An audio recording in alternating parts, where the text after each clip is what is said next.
या बातमीचे प्रायोजक आहेत इक्बाल फॅशन। आता संपूर्ण लग्नाची खरेदी एकाच छताखाली। Iqbal fashion, Begumpet market, Solapur. तो ये कहां से नई जिंदगी हुई भाई? क्यों नहीं आता भाई? क्या इसके पर्दे के पीछे कोई डील हुई थी क्या कि मेरी बेटी को आप खासदार बनाओ और आपके पार्टी के आमदार होने दो? आपने इस एरिया से कई सालों तक कांग्रेस को चुनकर दिया, बाद में एमआईएम को चुनकर दिया। जिनको हमने बहुत विश्वास के साथ चुनकर दिया था, वो एमआईएम के लोग, आप ही के प्रभाग के लोग। इनमें से कुछ लोगों ने सोलापुर म्युनिसिपल कॉर्पोरेशन में बीजेपी को वोट किया था कि नहीं किया था? किया था ना?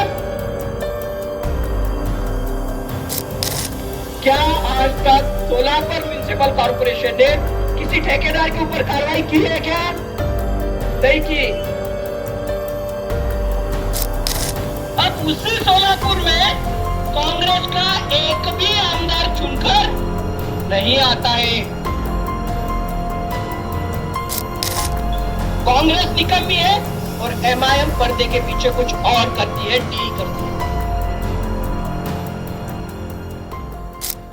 नमस्कार, सलाम वालेकुम, जय हिंद। आज इस प्रोग्राम में शामिल हुए सारे हमारे तमाम सारे यहाँ पर नीचे बैठे हुए साथी, मंच पर बैठे हुए साथी, हमारे आम आदमी पार्टी के सोलापुर के जिलाध्यक्ष एम पाटिल साहब, सोलापुर के शहर अध्यक्ष सुबेर भाई हीरापुरे साहब, और इस एरिया के दमदार नेतृत्व और हमारे युवा अध्यक्ष मंजूर भाई खानापुरे साहब। मैं बहुत खुश हूँ आज कि आज यहाँ पर बहुत सारे लोगों ने आम आदमी पार्टी में प्रवेश किया। यह एक ऐसी पार्टी है, एक ऐसी क्रांतिकारी पार्टी है जिसने हिम्मत की कि सीधा नरेंद्र मोदी को चुनौती दे सके। बीजेपी खुद को इस देश की सबसे बड़ी पार्टी कहलाती है। पिछले 2 टर्म में बीजेपी के पास एब्सोल्यूट मेजॉरिटी थी, पूरा बहुमत था उनके पास, कई राज्यों में उनकी सरकार थी, लेकिन इसके बावजूद भी नरेंद्र मोदी दिल्ली जीत नहीं पाए थे। 11 सालों तक नरेंद्र मोदी दिल्ली को जीत नहीं पाए थे और उनको दांत के नीचे लोहे के चने चबाने के लिए आम आदमी पार्टी ने मजबूर किया था। क्योंकि आम आदमी पार्टी हम कोई राजनीति करने के लिए नहीं आए, हम काम करने के लिए आए। ये रोने वाली पार्टी नहीं है, ये पैसे खाने वाली पार्टी नहीं है, ये लड़ने वाली पार्टी है और काम करने वाली पार्टी है। मुझे बताया गया कि इस एरिया का नाम है नई जिंदगी, सही है ना? एक कहावत है मराठी में, नाव मोठं लक्षण खोटं, ऊंची दुकान फीकी पकवान। क्या नई जिंदगी में पुरानी समस्याएं खत्म हुई है क्या? क्या यहाँ पर रोड अच्छे हैं क्या? क्या हर लोगों को नल से हर रोज पानी मिलता है क्या? यहाँ पर कचरे की समस्या खत्म हुई है क्या? यहाँ के युवाओं को रोजगार मिलता है क्या? मिलता है क्या? तो ये कहां से नई जिंदगी हुई भाई? सारी की सारी समस्याएं पुरानी की पुराने, वही की वही है। आपने इस एरिया से कई सालों तक कांग्रेस को चुनकर दिया, बाद में एमआईएम को चुनकर दिया। आपकी समस्याएं खत्म हुई क्या? नहीं हुई।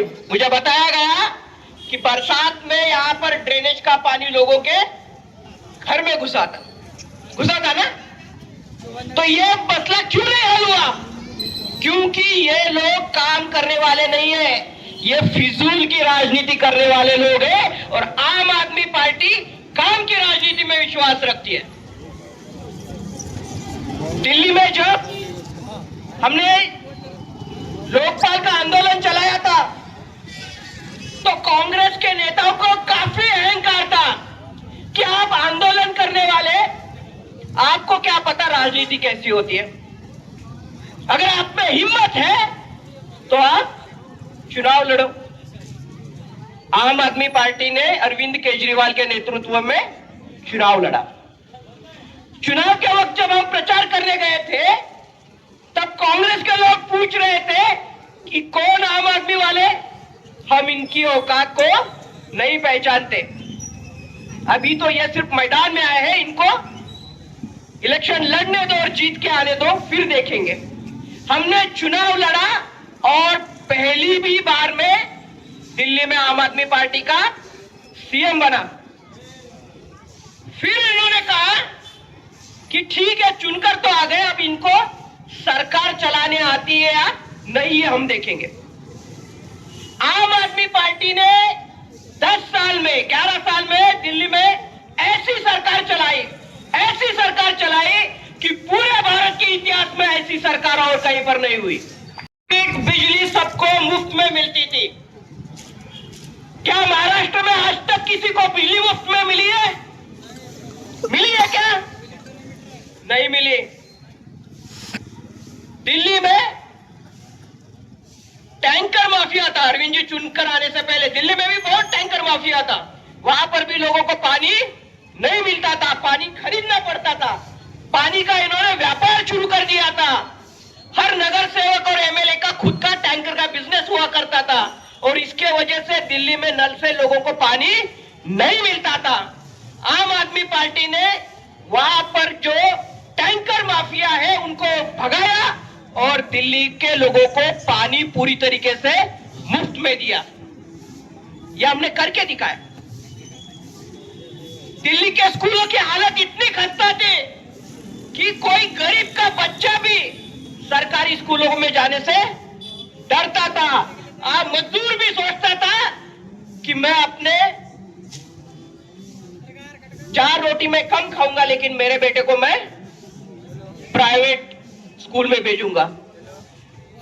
अरविंद केजरीवाल और मनीष सिसोदिया ने दिल्ली के स्कूल ऐसे बनाए अच्छे कि आज वहां पर प्राइवेट स्कूलों से 3 लाख लोगों, बच्चों ने दाखिला निकाला और वो सरकारी स्कूलों में आए। पूरी दुनिया भर में आम आदमी पार्टी के स्कूलों का डंका बजा। महाराष्ट्र से भी बहुत सारे कई पार्टियों के नेता वहां पर जाकर स्कूल कैसे चलाए जाते हैं, कैसे उनको सुधारा जाता है, वो देखने के लिए दिल्ली में गए थे।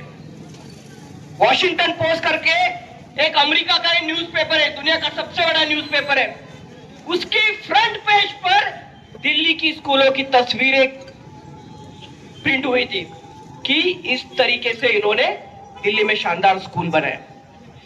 आम आदमी पार्टी जब काम करती है तो उसकी दखल पूरी दुनिया लेती है। दिल्ली में सरकारी अस्पतालों की हालत बहुत खस्ता थी। उन्होंने शानदार मोहल्ला क्लिनिक बनाए, लोगों को मुफ्त में दवाइयां दी, लोगों को मुफ्त में सर्जरीज दी और बहुत बढ़िया उनको इलाज दे दिया। आपकी बीमारी का खर्चा कितना भी हो, सारा खर्च दिल्ली सरकार करती थी। ऐसा शानदार सिस्टम आम आदमी पार्टी ने बनाया। क्या ऐसा सिस्टम आज तक महाराष्ट्र में बन पाया है?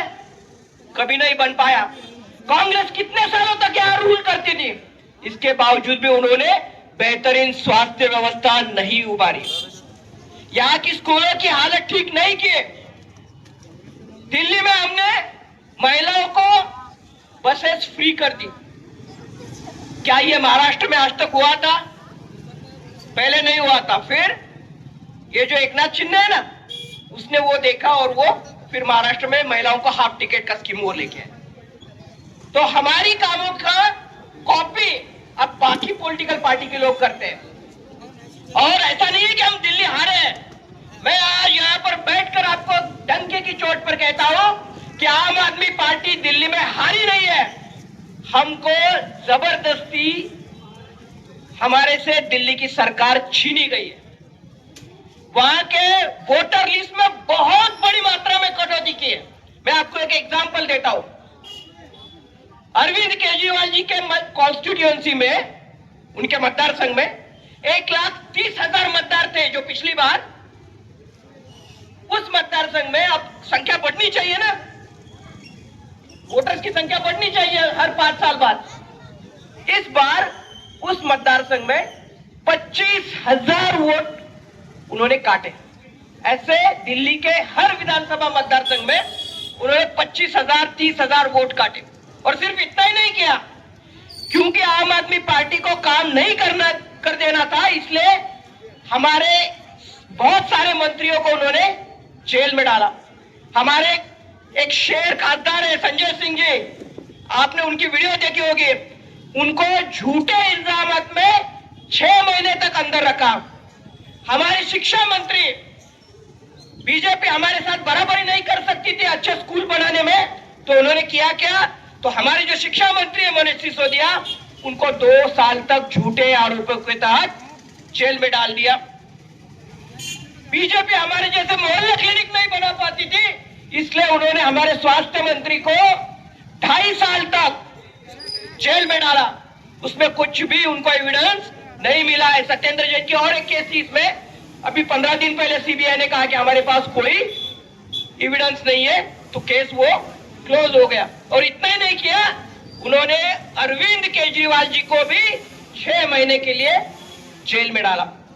पूरे भारत के इतिहास में एक ही पार्टी के इतने सारे मिनिस्टर और नेताओं को जेल में डालने की यह पहली बात थी।